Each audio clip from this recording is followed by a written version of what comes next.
A fire in Harrisburg leaves a woman dead and another homeless. What challenges the firefighters faced while battling the fire. And after at least 3 school districts in the Susquehanna Valley had to deal with social media threats this week, what a former school leader says about keeping students safe. Our sunny streak continues on into the weekend, but then our weather pattern starts to change. Find out when to expect those showers in the updated 10-day forecast. This is coverage you can count on. WGAL News 8 at 4 starts now.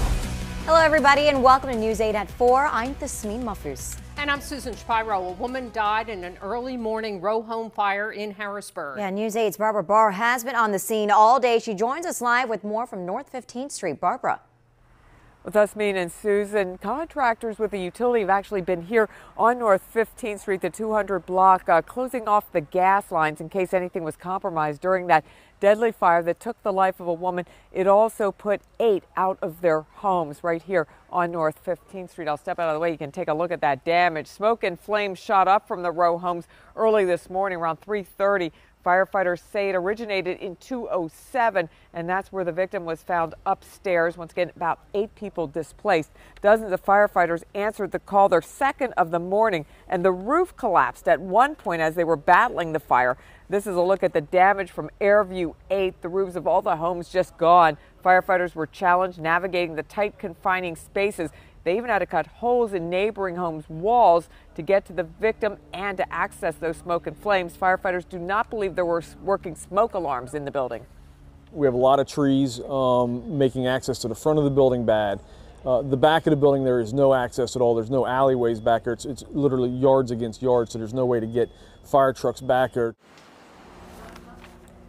And the chief says there was a lot of clutter in the home, and that actually turned out to be a blessing because firefighters couldn't get past it to go upstairs, and that's when the roof caved in. So it saved them from injuries. That's what he said. Now, as far as the cause, he says it is accidental, but because of all the damage, it may not be determined exactly what caused the fire. No estimate on the damage, and we are waiting for the coroner's office to identify the victim. Live in Harrisburg, Barbara Barr, News 8. Barbara, thank you. And a jury convicted a Lancaster man after police say he nearly ran over a fire police lieutenant while driving a tractor trailer. Craig Godfrey was convicted of felony aggravated assault by physical menace. Investigators say in June of 2023, the lieutenant was trying to direct Godfrey around a fire scene on South Red Road in Carnarvon Township. Police say Godfrey insisted on driving through the closed road and repeatedly lurched his truck toward the lieutenant. Investigators say Godfrey then drove towards him, requiring him to push himself away to avoid being run over. At least 3 school districts in the Susquehanna Valley had threats this week on social media. They are Chambersburg, Susquehanna, and the West Shore school districts. School leaders across the Susquehanna Valley deal with threats on a daily basis. WGAL News 8's Ann Shannon spoke with a former school superintendent about what he calls the overwhelming job of keeping students safe. That's right, Susan. Dr. Bob Hollister had been an educator for 3 decades. He says being a teacher was a calling for him, but he saw a lot of change during his time in the schools. Hollister spent almost 14 years leading the Eastern Lancaster County School District before he retired. He says the shooting at Columbine changed the way that threats are handled, and with the addition of technology and how fast information can be shared, every threat must be taken seriously. My number one worry before I went to bed every night and I woke up every morning, what is today, and did I do enough to protect my kids and faculty? Every single day. That is the fear that all the superintendents have. And above all else, and I'll tell you, parents want their kids safe. Curriculum, books, book banning, at the top of the list, parents are going to say, I want to know that I'm sending my child to a place that's physically safe for them. And so it's the number one job of every superintendent, and it's a difficult job to do. Hollister says school districts do work closely with local police and other law enforcement agencies to make sure that they are on top of the latest trends. Now, coming up on News 8 at 5, Hollister shares some of the other ways that school districts are working to keep students safe. Ann Shannon, WGAL News 8. And thank you. Looking forward to that report. And staying on this topic, today the FBI in Philadelphia reaching out to parents regarding social media threats. They want parents to have open and ongoing conversations about safe and appropriate online behavior. The FBI says hoax threats are no joke. Issuing a threat through social media, text message, or through email is a federal crime. Individuals who post or send these threats, they can get up to 5 years in federal prison or face state or local charges. The FBI says these threats greatly impact students, school personnel, and local communities. And Lancaster Country Day is looking for a new head of upper school. News 8 obtained a letter sent to families today saying Jenny Gabriel is moving on from the school. It says plans for this change started over the summer and that she informed her colleagues last month. Now, in August, an 8 On Your Side investigation revealed police were investigating AI-generated nude photos using the faces of at least 20 female students at that school. Now, we reached out to them today. They would not say why she was moving on and would not comment further. The letter said more details about the transition are expected in the coming days. A Luzerne County man is under arrest after North Lebanon Township police say he took part in what's known as the grandparent scam. They say a scammer called an 81-year-old woman on Friday claiming to be her grandson and that he was arrested and needed bail money. She gave someone who came to her home $7,000. The scammer then called back and asked for more money. That's when the woman learned it was a scam. Police worked with her and were there when someone came to pick up the additional money.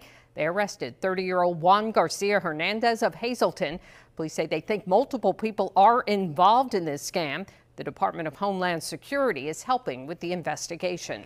And police are warning people in Lancaster County that they found an ATM skimmer at a Sheetz in Penn Township. So Northern Lancaster County Regional Police say the device was at the Sheetz that's across from the Mannheim Auto Auction. If you use the ATM machine inside the store over the past month, you should probably check out your accounts and report any suspicious activity to your bank and also the police.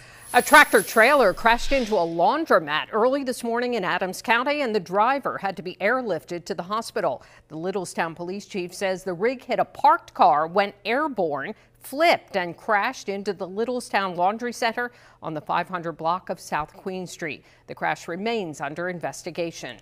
And taking a live look across the Susquehanna Valley on the News 8 Skycam network, we got meteorologist Ethan Houston here. Ethan, I love sitting outside with my daughter today. It was so nice. Beautiful day out there once again across the Susquehanna Valley. Just subtle changes to our atmosphere compared to the past couple of days. A little bit warmer, a little bit more haze in some locations, but that's it. Just another pleasant day. Let's take you back to this morning where we started the day off with some fog and a little bit of some poor air quality in some locations because of that fire that's burning in eastern Dauphin County. But as we've gone through the afternoon, we've developed a little bit of a light breeze, and it has been a pleasant, comfortable, warm day once again across the valley. So for your Thursday, right now it's 80 degrees in Lancaster. Dew points are hanging out in the mid-50s, making it feel very comfortable.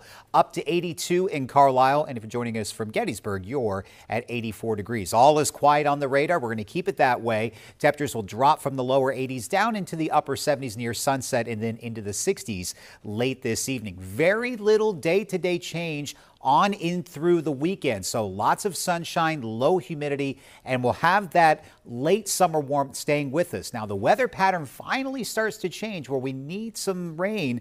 Those showers return to the forecast heading into early next week. We'll talk about that coming up in the updated 10-day forecast in a few minutes. What is billed as America's largest RV show continues in Hershey. Nearly 1,500 RVs are on display from 40 different manufacturers, from the small pop-up campers and travel trailers to the largest fifth wheels and a class of motorhomes. The show has something for everyone. All the RVs on display are new and include the 2025 model year with the newest designs, layout, and technology. Whether you're looking to tailgate, whether you're looking to go full-time, or you're just looking for weekend getaways, there is an RV here for whatever you want. The RV show is open until 8 o'clock tonight and runs until Sunday. Parking is free and children under 12 get in free. And today is National Policewoman Day, which was created to bring attention to the strength, resilience, dedication, capability, and determination of women in the law enforcement profession. Now, the day also recognizes the current generation of female officers who are paving the way and encouraging other generations as well. So in Dauphin County, the Pennsylvania Capitol Police would like to recognize the exceptional women officers and thank them for the significant contributions they make to Capitol Police on a daily basis. So it's a huge shout out to Officer Trish Parks, Sharon Capello, Samantha Mell, and Christine Morgan. And in Chester County, the Westtown East Goshen Regional Police Department, they're also recognizing their female police officers and professionals as well. We want to thank all the female officers across Susquehanna Valley and Pennsylvania for their work. Coming up on News 8 at 4, getting updated vaccines. A doctor will join us live to talk about who should get the RSV vaccine. Building a sports complex in York County with a brand new name. I'm Ed Weinstock. What it will be called. And following Taylor Swift's viral post on Instagram endorsing Vice President Kamala Harris, how many voters have registered to vote? We'll tell you that number coming up.